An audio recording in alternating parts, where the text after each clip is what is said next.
viewers as well as our online streamers. Welcome to the show. As I dropped off a few hints earlier this morning, as well as yesterday, that I have a very special guest here with me. I mentioned that he was a former minister, and another big hint was the fact that he also served as governor, and it's truly a pleasure to have him here with us so we can have a very informative discussion for you guys. And so good morning to you, Mr. Dennis Richardson. How are you doing? And welcome to the show. Thank you very much for the invitation. Good morning to all listeners and those who are also looking right on the computer, on the television screen. It is a pleasure to be here. Well, you know, your individual has had a lot of experience, and before I start off, something that we don't often do, which I would like to do, is really say thank you, for your service to the island. I look up to a lot of seniors like yourself who have remained steadfast in different positions that you've been, that you've held, and also just the fact that, as we were briefly discussing, history is such an important thing that we're not often taught about. And so to start off, I would like to basically know, how did you become governor, by the way, and also what motivated you to study law? Well, in the first place, let me say that I consider it an honor to serve my people. That is, I guess I was brought up by my grandmother with that kind of value, and that you serve the community.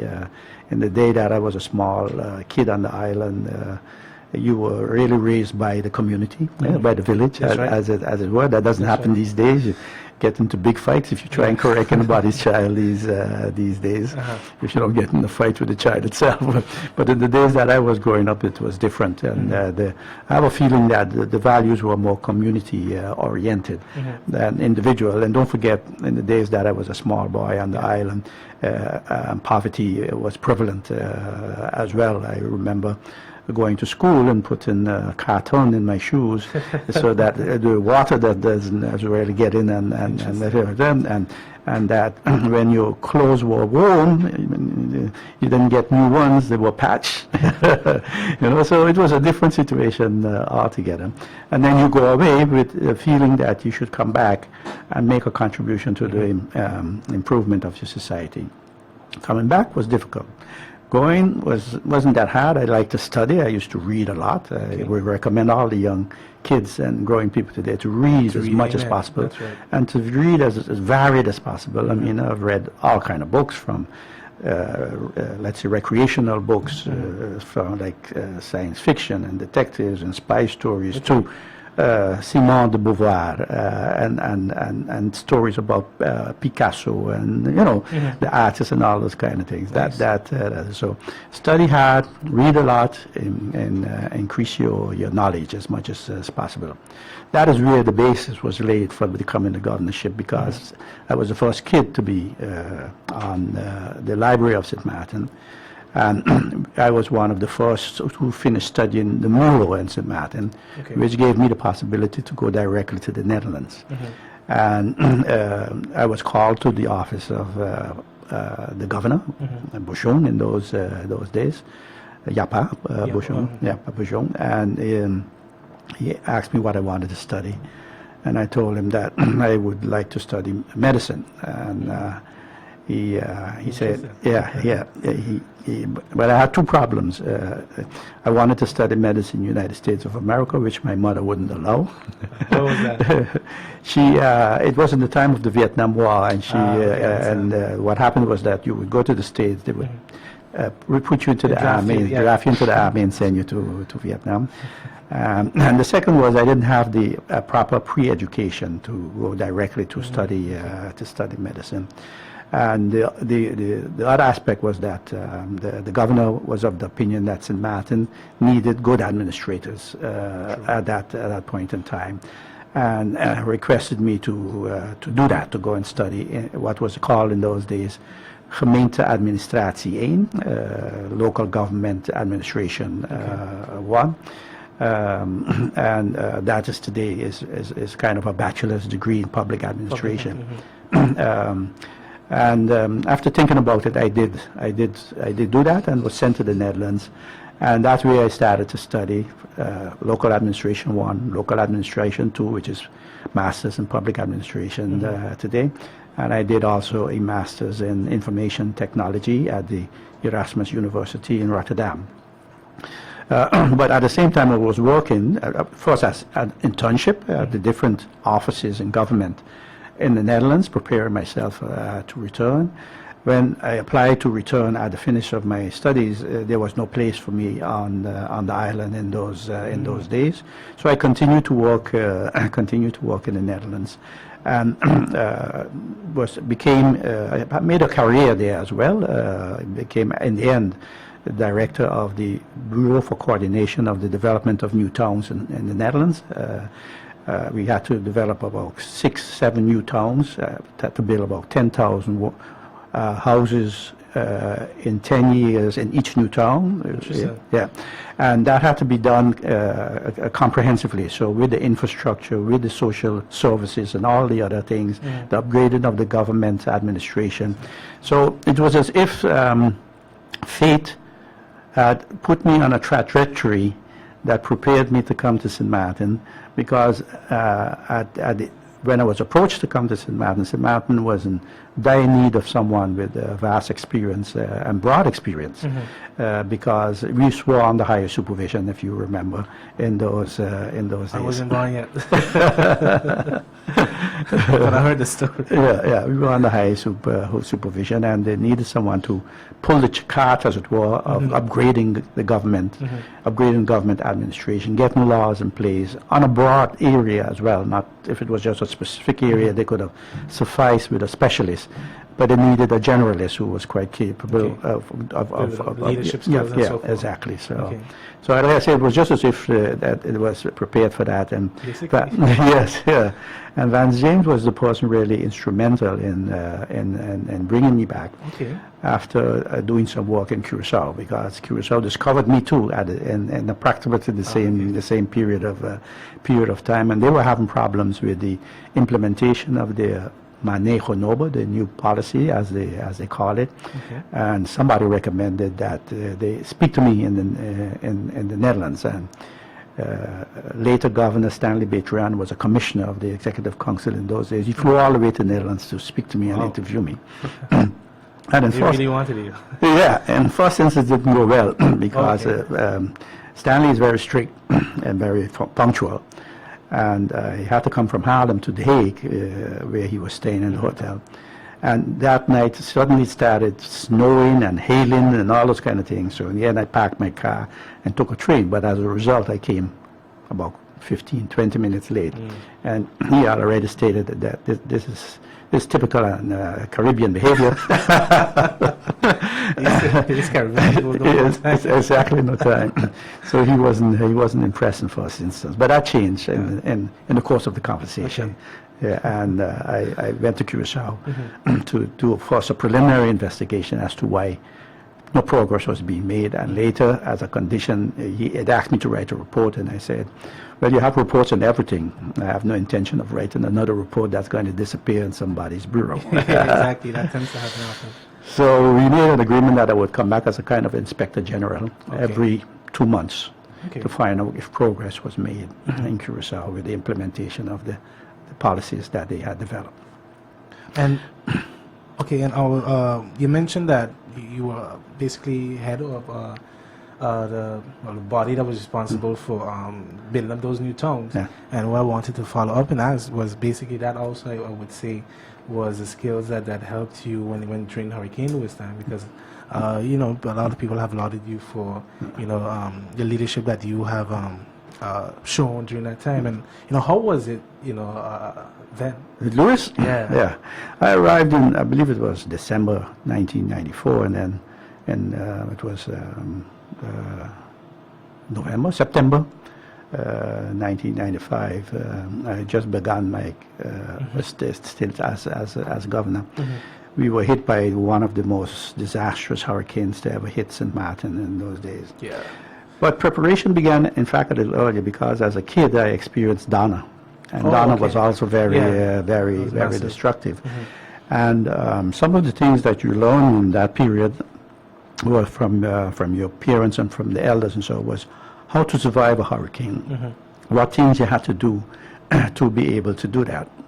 On the other hand, in those days, people built taking hurricanes into consideration. The construction of the houses was such, if you would ask a carpenter in those days, the construction of the houses was so that when the pressure built on the house, it would, as it were, one part would stop the other part and that kind of things. You also learn that if, for whatever reason, a window was blown in or a door was blown in, to decompress, as it were, you had to open on the other side window so that there were in my childhood already. I guess somewhere in my memory, those things were still in place. And what was interesting, sorry, is the fact that when you look at all the destruction that was made, I don't think there was one of those old-time homes, which several still exist to this day, that were destroyed. No. Well, what happened, we deviated from what we knew, from our history, as it were.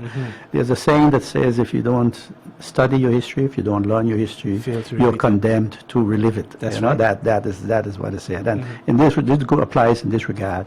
We went into modern constructions, built for places like in the United States of America where there aren't hurricanes, because if you live in Florida, you're confronted with hurricanes, and started making constructions that really were not capable of sustaining such a major storm.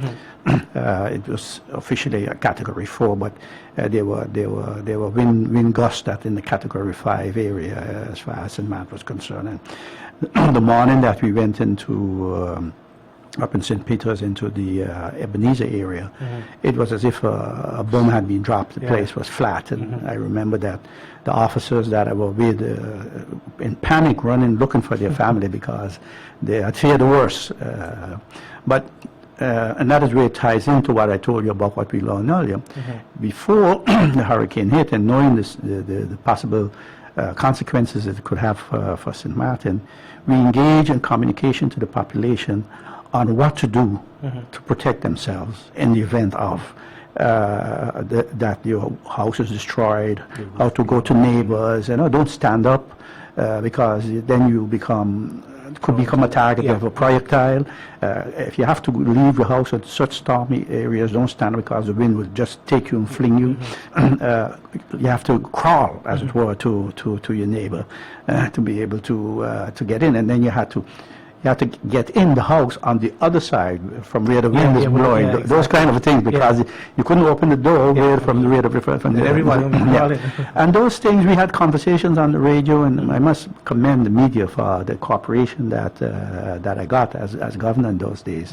And we had conversations on the radio, and to this day, you hear people say, were you prepared? And they would say, yeah, we were prepared. The governor was on the radio with friends and persons who had experienced storms and giving recommendations what you should do. Get in the smallest room in your house, cover yourself with a mattress. All those kind of things came naturally on the table. And clearly it seems that the people use those tips to protect themselves, and with as consequence that we really didn't have much deaths. We had 2 deaths on the Dutch side, and there were 2 on the French side, and the amount of people wounded was also not in the hundreds. Yes, it was minimal. So it worked. It worked. But then came the challenge. Reconstruction. How was that period like? In the first place, again, I said I was destined to be in the position at that time. I had real good contacts in the Netherlands. Yes, I had very good contacts in the Netherlands. And although the first conversations about the reconstruction were rocky, the Dutch minister only wanted to do what they called repairs. And the destruction was of such a nature that repairs alone really couldn't help. We needed a complete reconstruction. We needed to build back. We needed to build back right. We needed to build back strong so that it could sustain winds. And it was a very difficult time to convince our Dutch counterparts that is really otherwise. But I told them, what happens if we repair and it's insufficient and another storm comes a month or 2 later? And then we got one the year after, right? Yes, which happened. I had in the period that I was governor about 6 hurricanes. Yeah, wow. So my prediction that wouldn't work came true. Luckily, we did get an agreement with the Dutch government. One of the biggest injections of development aid to St. Martin took place in that period, for an amount of about 600 million. 600 billion Antillean guilders was promised to St. Martin to do different things, and primarily reconstruction. And on top of that, the Dutch had made 10 million guilders, I believe it was 10 to 14 million guilders, available for emergency circumstances, or emergency repairs, things that had to be done immediately and couldn't wait on a reconstruction process because that would take too long. So we did get tremendous aid. I was especially proud of the Dutch Marines who were on the island, who came before this hurricane and helped us with the cleanup operation. Later we got a lot of support from the Marines, the Antillean detachment that was in Aruba that also came to St. Martin. And I must say, grateful. I even went on a special tour of thanks to Aruba, Curacao, and Bonaire for sending in groups of people to help us get our act together, people to help us with restore the electricity. Yeah, the electricity. So it was the cleanup, the electricity, and carrying out emergency repairs. We got tremendous aid in that support from our sister islands, and all of that helped to to a speedy recovery, because after the hurricane and the effect of the hurricane, our people were like shell shocked. Yeah. For a while, for about, I believe, a week or something like that, people were like, in a state of despair. Couldn't believe and didn't know where to start, as it were. I can imagine. And those activities of the others energized our people, and then our people started moving again.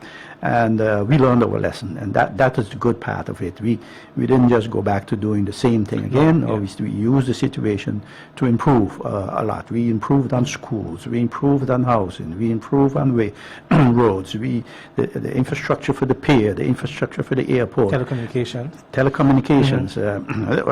About electricity and telecommunications. There's a joke I have to tell about that. I remember calling in Lambert, that Lambert has passed, but he was then the director of GB. And I said to him, Mr. Lambert, based on my experience with Phillipsburg, where all the lines are on the ground, in the course of the reconstruction, no electricity lines will be placed above ground. All have to go on the ground immediately, I said to him, in my enthusiasm. And Mr. Lambert was quiet for about a few seconds, and then he said to me, Mr. Richardson, you realize that it will then take us about 5 to 10 years before we have electricity. And I said to him, I said, why? He says, putting electricity on the ground on St. Martin with its rocky structure is not the same as putting electricity on the ground in the Netherlands with its soft, where you can dig the trenches easily, comparatively speaking. No, and by the way, he says, much of the land doesn't belong to us. We have to make agreements with people. So he gave me a lesson. The realistic view. Realistic view of it. And I was humbled, and I had to agree with him. So I said, okay, we'll put them back up, but we will develop at the same time a plan to have them on the ground structurally in the future. And that is what happened. Which we have done. I don't know if it's completed as yet, but we are, I believe, for 90% there today. Listening to you, as a young person in particular, looking at a lot of the issues around St. Martin, you tend to kind of forget, mostly because a lot of us don't know too, what we've been through. And we can truly say, despite everything, St. Martin has moved forward in a lot of areas. And tremendously. We don't realize it because we don't see it. Because you're just comfortable now? In part it is gradual, and in part it's behind us. And many people did not experience this. But I've seen it. I was there from 1994, and I know where we were as a government administration. I know where we were as far as law is concerned. I know where we were as an executive council. I know where we were in the relationship to Curacao and how we were treated as a stepchild. Know that, and some of us still know that who stem from that period. But many of our people today have not had that experience, and look at St. Martin from fresh eyes of today, and in comparison to countries who are more advanced than us and are impatient for our country to move forward. That is good. There's nothing wrong. There's nothing wrong with that. But St. Martin has moved forward tremendously compared to that. We were under high supervision when I came. Decisions were taken by the governor in Curacao. The executive council had practically nothing to say. Mistakes were made in the preparation of decisions. We still were in the system of if I like you, you have my political color, you would get, and if you were not, you didn't get. That kind of a thing. And we have to move away from that. We are a long way from where we were. It still happens, but we are a long way from where it was. The vindictiveness that sometimes happens structurally has gradually become less in the years. It still happens. I'm not going to stay down here and whitewash our situation, but changes have been really tremendous in as far as that is concerned. And before we leave off of Hurricane Lewis as well, I was also curious as to, as governor, how did you look to restore order as well? Because I heard all the stories about the looting in particular and so forth. Yes, that's correct. What happened was that where Coleman was at that time, there was a Rams. Yes, so it was a major, big store, as I remember. And Hurricane Lewis had really taken that building to task, and everything was in the open, and the water and rainwater and salt water and all the thing. And the owners of Rams made a tactical mistake by telling the people they could take the things. Now that went as wildfire, and they didn't mean everything. They said, the things that would spoil or whatever or something. That went as wildfire, and before you know, from all corners of the island, people converge on the Rams building, and we're just moving out with things that they were not really allowed to take. Out of control, our police force, which being living on the island, were victims themselves of Hurricane Lewis, was not up to par at that moment to deal with it. And then the size probably? The size of the police force on the one hand, but the fact that many of them were victims themselves, so they had to go take care of their families. So we didn't have much folks on duty. We had some help from the voluntary corps, but what we did was I flew out to the ship and talked to the commander, and I told him I will declare a state of emergency, and I want the Marines to go in and put back the order in the community, and we'll see from there. That is what I did. I declared a state of emergency and put the military in charge of maintaining law and order. It turned out later that I was admonished by Governor Saleh for doing that. Okay. Yes. That's Curacao, right? No? He's from Curacao? He's originally from Bonaire, I believe. Oh, okay. But he was governor of the Netherlands Antilles. Oh, okay. And he was judge for a number of years here in St. Martin as well. That I did not have the authority to do so, and the declaration I made was a specific declaration that put the military in charge. That usually only happens in a kind of a war zone situation. So he read me the Riot Act, and you had to do it. I was a little bold in those days. Sometimes it's needed. I told him, I said, well, I could not reach you to ask you what the possibilities were. There was no communication, no telecommunication possibilities. I had to act. It couldn't be that I would not act because I didn't have authority. Just sit back and leave. Exactly, and just leave things go to the dogs. I said, so I acted and did what I thought was appropriate, and I said the only thing that you should question me about at this moment, as your commander in the field, is whether it was effective in the right way, yes or no, or whether things went wrong, yes or no. But you shouldn't be questioning whether I had authority to do that. That was a little bit contentious at the moment, but in the end, that's a zanter over. It was we come to an agreement. I acknowledge that maybe the authority that I used, the articles that I used, were not the correct articles, but they were effective because the military did restore order very quickly. And subsequently, I installed the curfew our police force gradually became back together in, and the patrols were strengthened with Marines, voluntary corps, and police officers. And we had the public order under control. In fact, I know from personal meetings that people were happy that, especially at night, there was a curfew. Some people didn't like it, especially restaurants and those kind of things. But because everything was open, everything was safe. It wouldn't have been safe. They were happy. Crime went down like nothing in that period because of the curfews. We have more crime today on a daily basis than we had during the hurricane. Yeah, and that says a lot. Yep. Also, you mentioned higher supervision. What was it that brought about the higher supervision, and how did you and entire government and even the people manage during that time? And what was the duration also? Well, higher supervision was brought in St. Martin before I came to St. Martin. I was in the Netherlands. It was initiated by the government in Curacao because of accusations of corruption, mismanagement, bad government administration, and all those kind of things.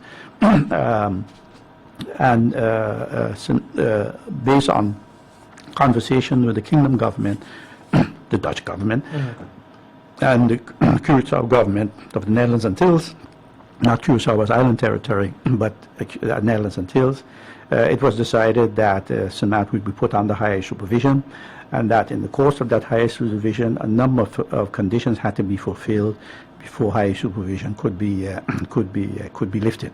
It was the Poirier report, if we remember correctly, that did the investigation in St. Martin and made the recommendations as far as that is concerned, that were followed up then by the Kingdom government and the government in Curacao.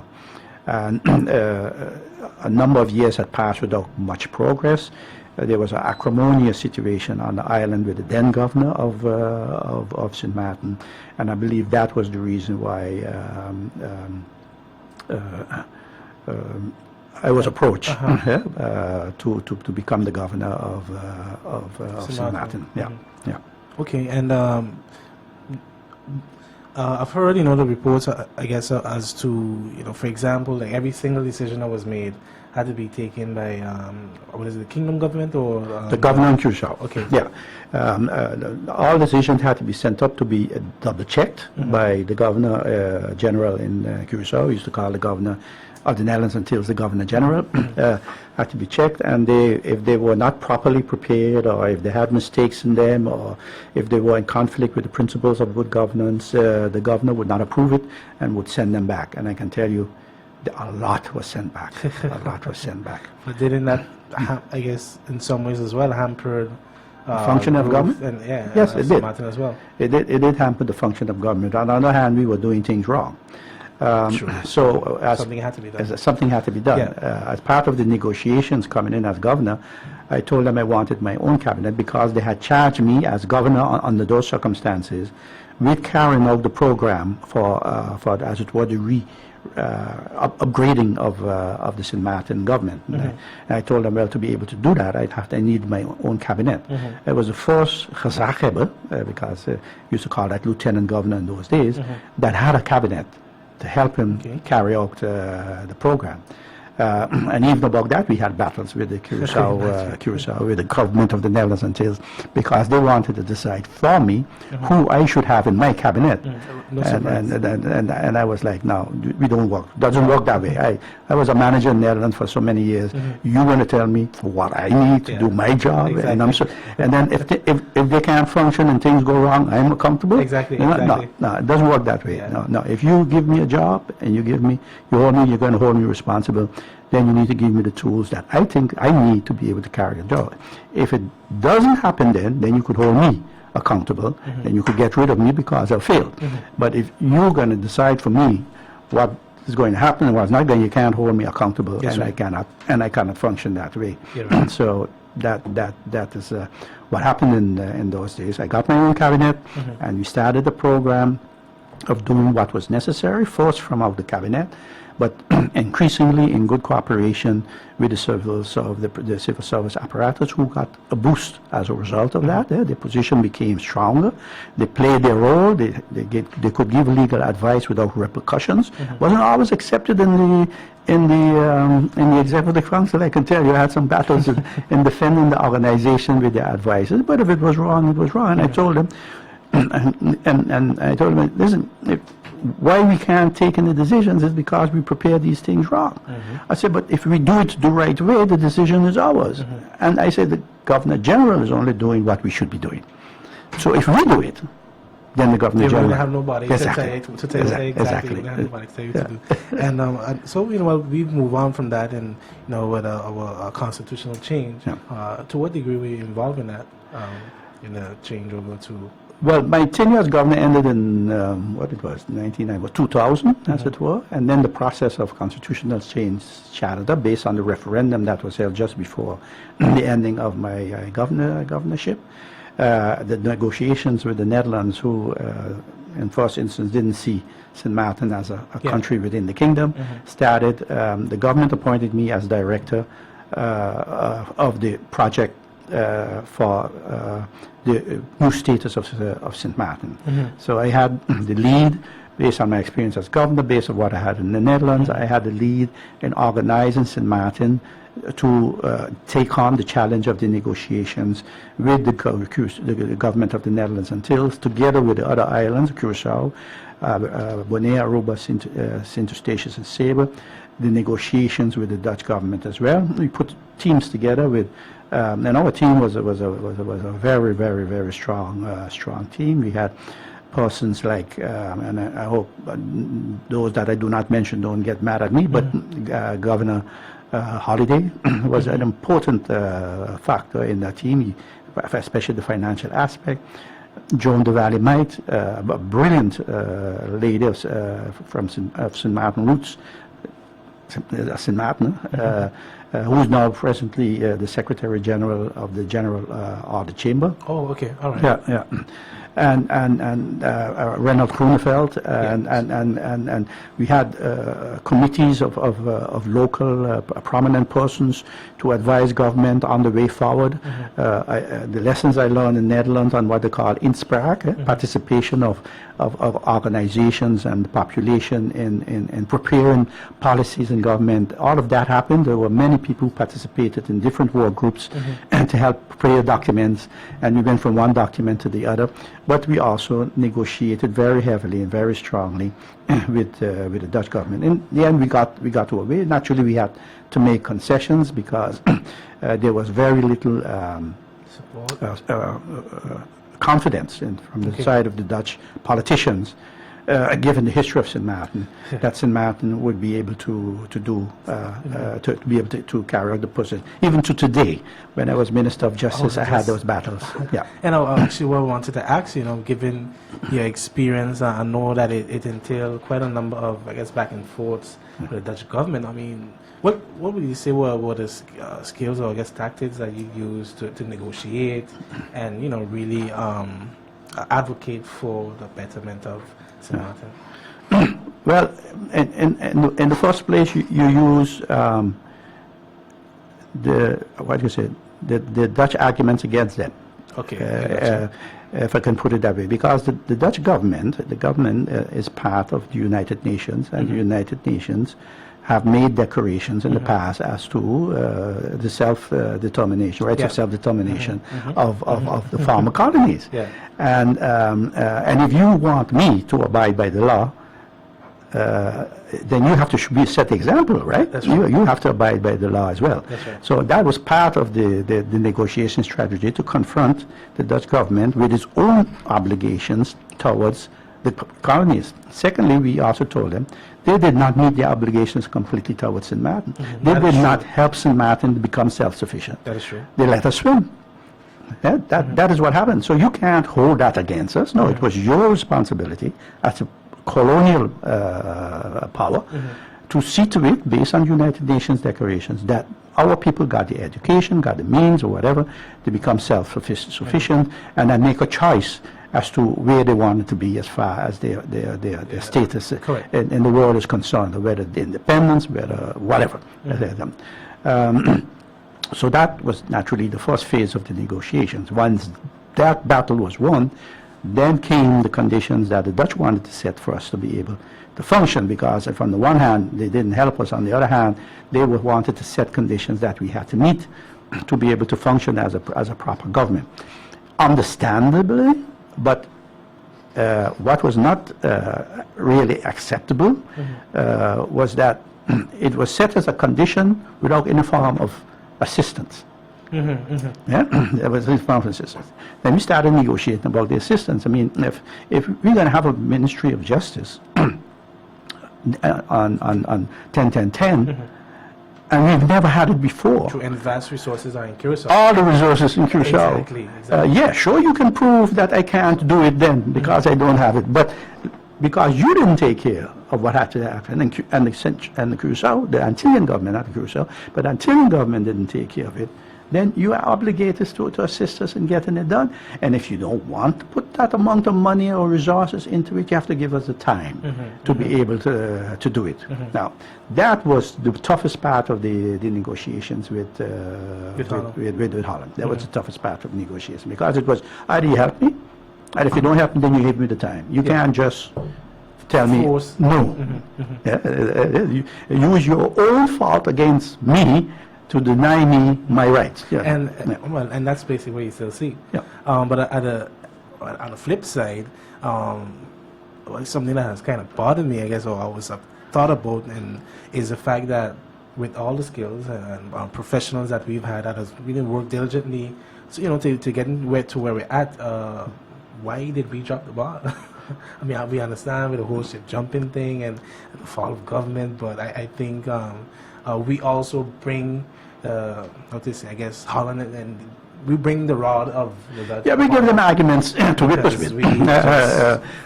But at least that's the way the Dutch see it. I see it differently. St. Maarten was self-sufficient in certain areas, economic areas. We were responsible for years for the social area, which we did insufficient. We didn't do. Very true. Because the sexy topics, as it were, in government was infrastructure, building, economy, tourism. Those were the areas that got the attention of our politicians in those days. And the other areas that are just as important for nation building, the social areas, the education. And all those kind of things. We were a bit lackadaisy, to use a local term, and doing those things. But still, we had the responsibility for that, and nobody helped us with it. And we did what we could. That is true. We did with what we had, and we didn't do so bad. I mean, it's a product of that time as well. And there are many more St. Martiners who are product of that time have went on to do good, great things as well. So the talents, and that was the strongest part of it. We have the talent. We have to put it to work. Always had. We have to put it to work, and we have talent.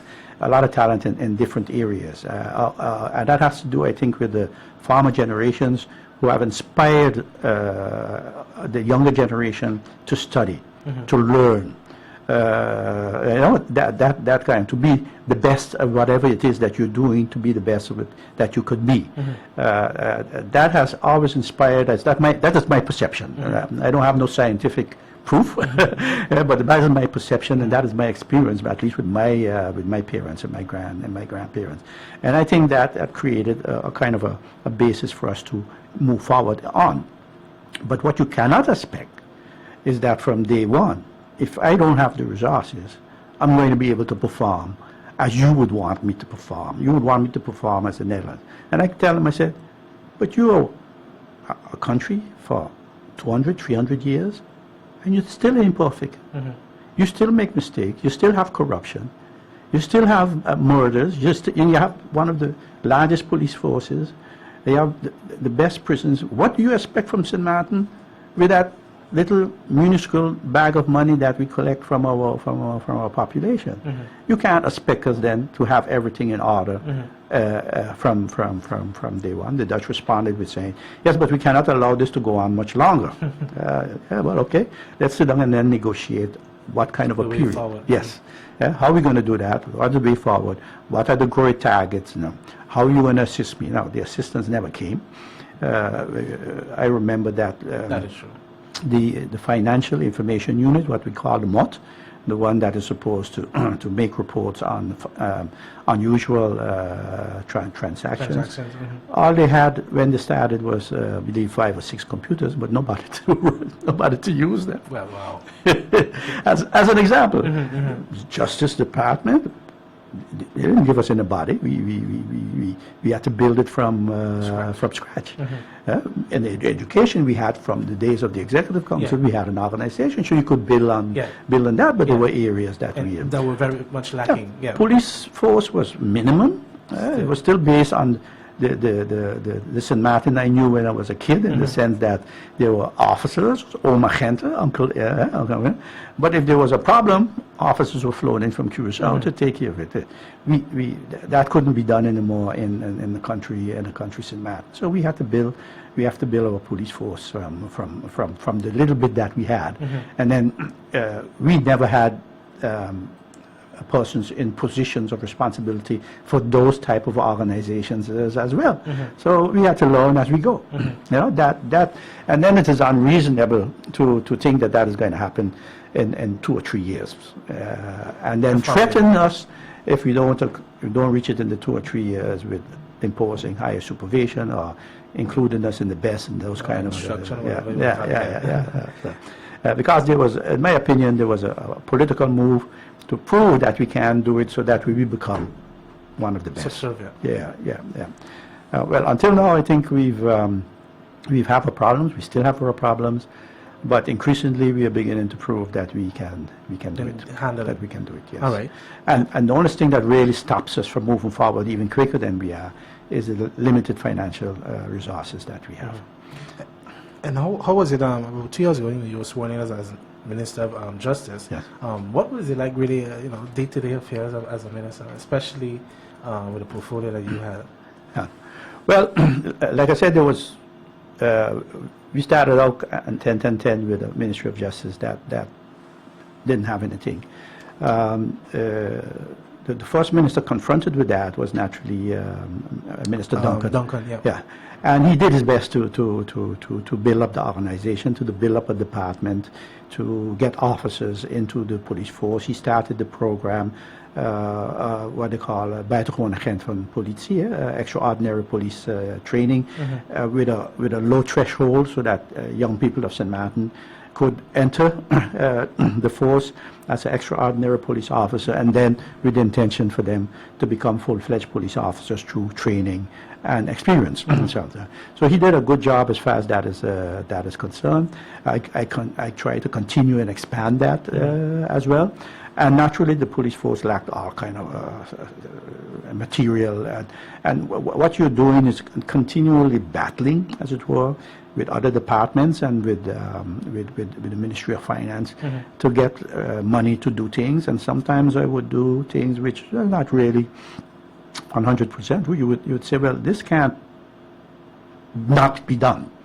Yeah, I would say that to the Minister of Finance. This cannot be done, because if that happens, we are in deep trouble. So I am authorizing the police force to purchase what they need. If they need uniforms, if they need guns, if they need ammunition. You cannot have a police force and they don't have ammunition because you don't have money to do it. Especially because criminals they make sure they have. Exactly. They're okay. They have the most modern weapons and God knows unlimited finances because of drug deals and all those kind of things. But we don't. I said, if we really want to not become a failed state, we can have to do these things. Naturally, the Minister of Finance would confront me with the fact that he doesn't have the money, and that it would mean a deficit. And then my reaction would be then there will be a deficit. I said, we are not the only country in the world that will have a deficit. I said, there are rich countries that look at the United States of America, trillions of dollars. I say, we have to do it in a responsible fashion. I agree with that, and we have to try and correct the situation. But you can't say you have to have a balanced budget in this stage of our development. That was my position. But the Dutch said, no, you made an agreement, and that agreement is in the law, and that law is the law on financial supervision, and that stays, you have to have every year a balanced budget, and we're going to hold you to it. So that, and I say to the Minister of Finance, then we should, in retrospect, fight it because it is completely unreasonable. It is unreasonable, yeah. My position is correct, is reasonable, but the law dictates something different, and the Dutch were on the law, Committee's financial supervision. So what happened was that the tension started to grow. I understand. Yeah, understand. again. Okay, well, I would like to thank you for coming. We unfortunately have to sign out, but I think I can definitely feel free to invite you back, because there's still a lot more to discuss and talk about. So thank you once again for coming. Any final words? Well, at this stage in my life, all I can do is expose my experience to the community, and if we can learn from that, if we can make steps forward from that, that has done my role as a pension matter. Well, do enjoy your retirement. I hope to get that at your stage soon. To our radio listeners and television viewers, thank you for listening. I hope you really enjoyed the conversation that we had here on the morning show, 98.1 Pearl FM, and make sure to stay tuned in tomorrow for another interesting conversation. Take care and have a blessed day. This is 98.1 FM. Visit our website at pearlfmradio.sx. Our email addresses are pearlstudio@caribserve.net. Also, info@pearlfmradio.sx. And news at pearlfmradio.sx.